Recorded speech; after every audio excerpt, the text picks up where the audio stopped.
Hai, good morning. Hari ni Aunty nak minum air buah pear. Buah pear orang Melayu panggil apa? Buah lai.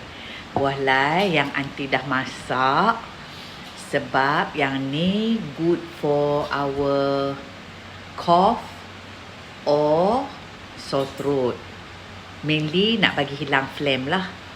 Kawan Aunty Cina ajar Aunty buat macam ni. Aunty dah buat video, nanti Aunty upload. Tak letak gula, tak letak apa. You just boil the buah lai dalam air sampai air dia jadi separuh. Okay. So the colour is almost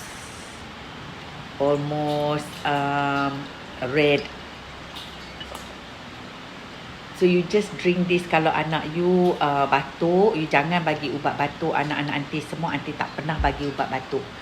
Suppressant atau expectorant Aunty tak pernah bagi. So Aunty just masak air ni, tengok colour dia. Cantik kan, pink. So you just drink this while it's still warm, or jangan masuk dalam fridge lah. Sedap.